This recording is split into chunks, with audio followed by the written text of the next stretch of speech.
Good evening. Wow. I want to echo what Coach Sheely said and thank the good Lord for bringing us all here tonight. I don't believe in coincidence. It's a very special evening, and whether you know him or not, I believe the good Lord has brought every one of you here tonight. So I want to thank you for being here. Very excited. 19th century French poet Victor Hugo, he was the dramatist of the Romantic movement. He was a dramatist of the Romantic movement. And I think that's what we've got here going on, is a movement. He said that all the forces in the world are not so powerful as an idea whose time has come. The South Carolina Football Hall of Fame is that idea. There's many of us in this room that were here a couple of years ago for the first of these such inductions. Took place in much humbler beginnings in the northern part of Greenville. And that crowd, we had decided that football had become such a huge part of the national landscape, and that one of the things that we can really be proud of in South Carolina is our football heritage, these legends that we have here. And so we started the South Carolina Football Hall of Fame. We hired a PR firm, Complete PR, and we had the sports writers actually put together their top 8. We created a ballot of 40. We submitted that ballot several times, and we inducted our first class of 8 in 2013. And those guys, many of them are here tonight. I really am missing those that aren't here for illness or whatever. Their pictures have been on the screen all night, and it was just, if you were there, Nick Easton was there, it was a special night. I think all those that were in that room that night was like, wow, this is really special. Despite the fact that we're a bunch of bumbling knuckleheads, this actually came off and was very special, and I think we honored the gentlemen there that night. And year 2, we expanded that from not just the sports writers, but we included the sports media. We felt like 8 at a time was too long. We cut that in half to 4, and we added the Collegiate Player of the Year award, and of course had an outstanding class last year, and our first recipient of the Collegiate Player of the Year, Taj Boyd, which was phenomenal. This year, we expanded the board tremendously. We've got a great board of advisors, great board of directors, great committees.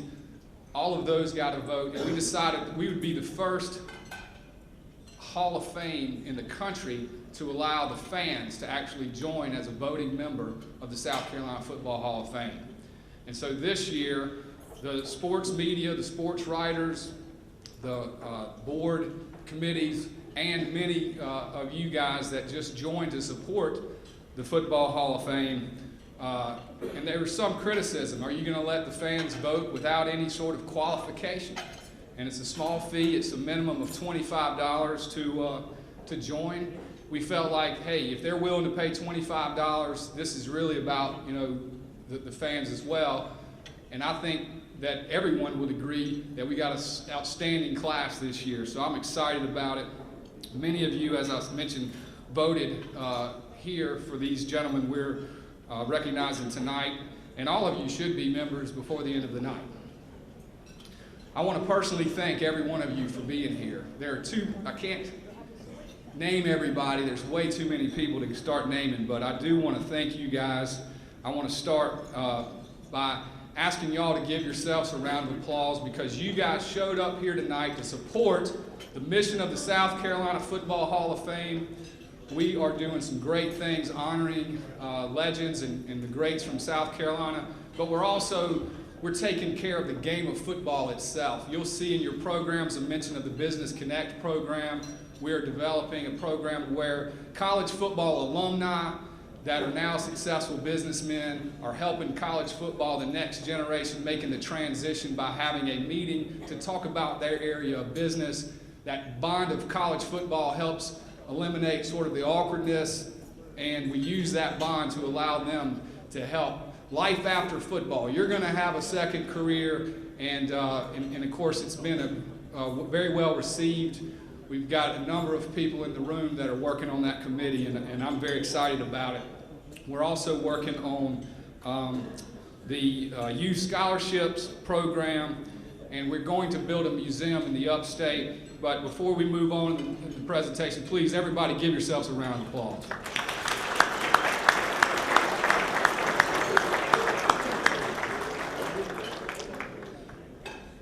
And as everybody knows, that nobody can do anything like this by themselves, and certainly not without a great team. And I have a great team. I have a fantastic team. And I want to talk about my team at home, my home team. I want to recognize my beautiful wife, Ann, and my daughters, Gibson and Virginia, my mom and dad, Saber and Charles Wyatt. Without this family support, none of this would have been possible. And I just thank y'all and love you.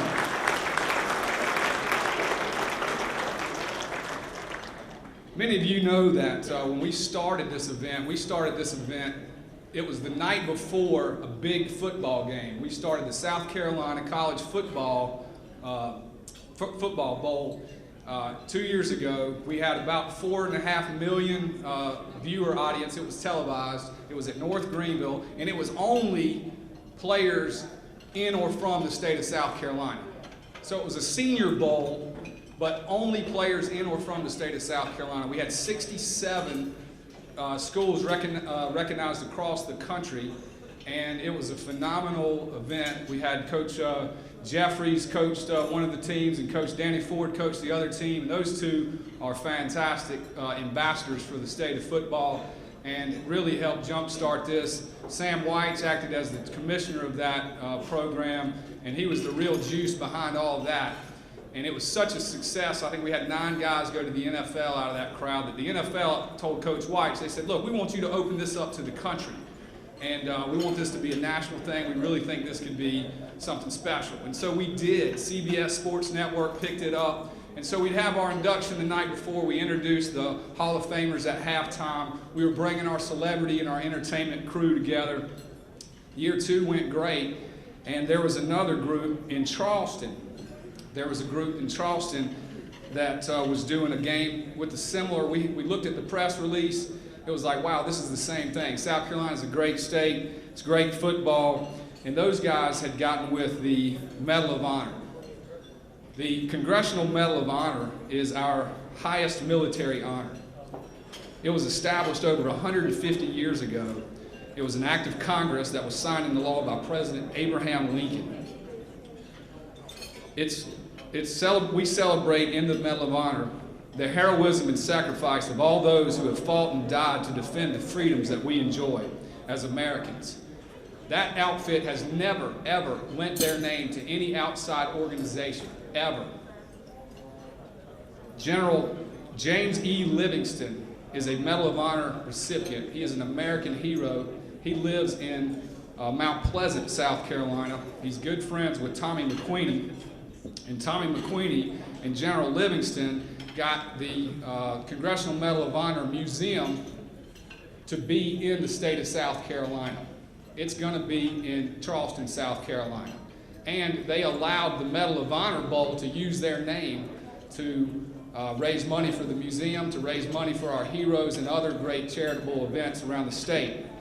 And I was honored, and it was very fortunate for me to get to be introduced to Tommy McQueenie. He is a leader. He is a great American.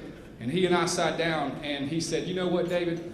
He said, let's do this together. Let's put on the best college football all-star game in America together. Let's bring the state of South Carolina together while we do this.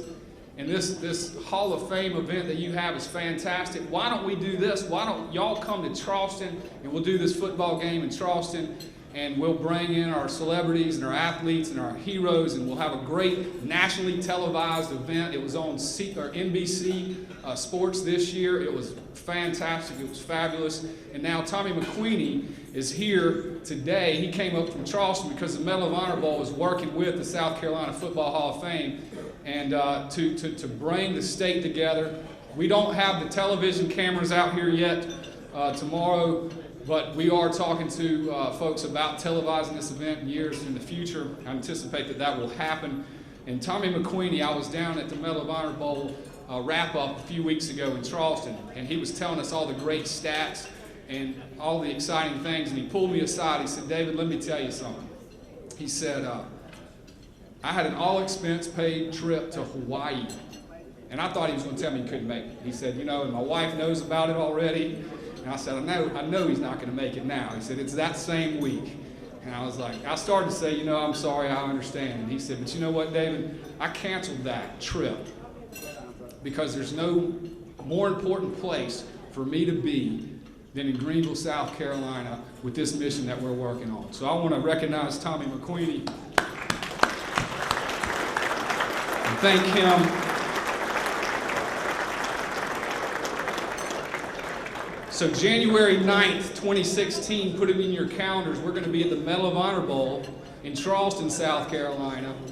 And also, part of what we're doing in South Carolina, we have such a great group of leaders in South Carolina.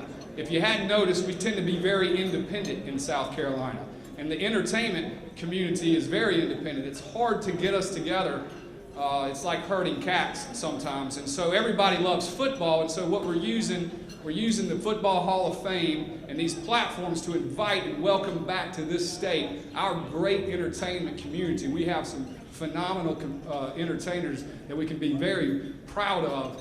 And I want to recognize two of those that have come tonight. They have accepted our invitation. And one of them is the very famous, talented, and hilarious Mr. Orlando Jones.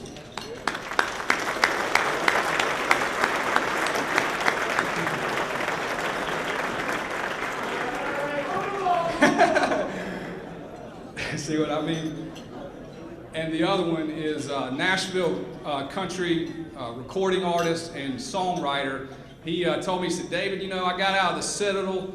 He goes, I did it, man. He said, "I bought a guitar on my way to Nashville, and I got up there and I learned how to play the guitar." He said, "I got a job. I took the short order cook sign off from behind the bar, and I went in there and said, I didn't know how to cook, but I could make some sandwiches." He got to know the songwriting community. He paid his dues. He got a songwriting contract. He signed a deal with Capitol Records, released a record in 2001. He has moved back to South Carolina recently. He said, "David, I moved back to South Carolina. Billy Ray Cyrus and a handful of other people started cutting my songs." I was like, man, I should have moved back earlier. But we're very honored to have Jameson Clark here as well.